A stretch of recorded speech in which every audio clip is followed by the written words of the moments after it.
Hey, can I ask you what you're reading? Of course. I really appreciated how you opened up to me and shared your knowledge about such a tough topic as narcissism. It was scary to even speak to a stranger on an airplane, let alone about something so personal as toxic relationships and their lasting effects. It was weird at first. A perfect stranger and I started chatting about something so serious and difficult to admit, and yet I felt so comfortable in sharing. We had a connection somehow. Can you believe how that one conversation between two people evolved into this worldwide community of women? That one conversation on a 4-hour flight, which continued to another 4-hour conversation on the return flight, is unprecedented, but also felt right and comfortable. We each felt safe enough with the other to open up about ourselves and our experiences.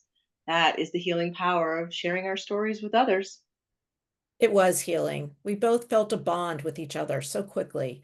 I think we also felt that we didn't want the conversation to stop just because the flight was over. We wanted to continue to tap into the healing that was happening between us and even share that with other women. I had a small circle of friends that I could call when I needed them.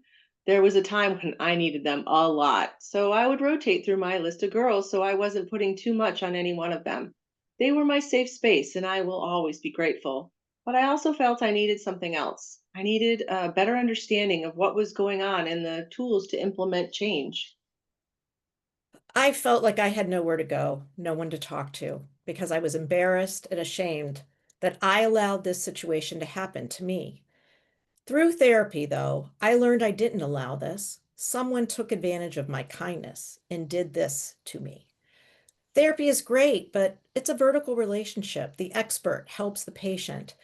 However, a support group, that's horizontal. We are all on the same plane, no pun intended, when there is no judgment, just a shared community of support. Yep. I remember we connected about a week later on how we could reach out to others experiencing toxic relationships and came up with a plan for a support group for women. I remember we talked about having group meetings where everyone can, if they want, talk about their experiences in tough relationships.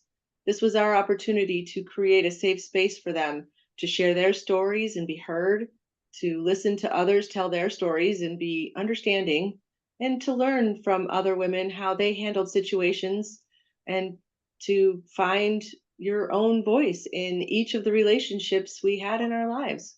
That's it. That's perfect. That is the name of our group. Find your voice now. And look where we are now, more than 3 years later. We have over 2,000 women in our support group from all over the world and several projects in the works.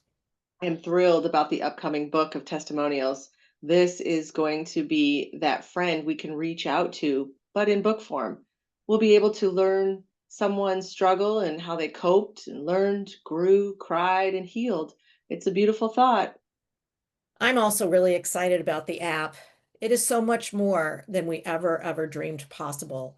Aster will bring connection, coaching, and care to women everywhere through a mobile app designed to offer help, hope, and a sense of safety anytime, anywhere.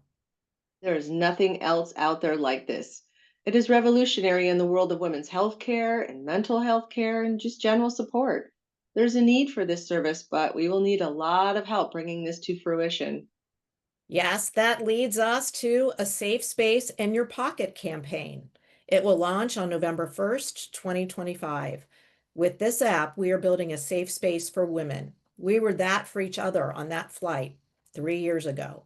And now, Now we keep reaching out so they are all know how to find their voices. absolutely. What about this entire process has surprised you the most? It's heartening to me to know how much this community has grown in such a short time. I'm amazed at how many women we have helped, and yet how many women are still out there feeling stuck that need our help. I'm surprised at the amount of healing I have both witnessed and experienced myself while in the confidence of this community of women. I truly feel that we are the bridge for women who are lost, yearning to find their authentic selves, and we offer the resources, tools, and the courage to make that happen. Find your voice now. turning pain into empowerment and silence into strength.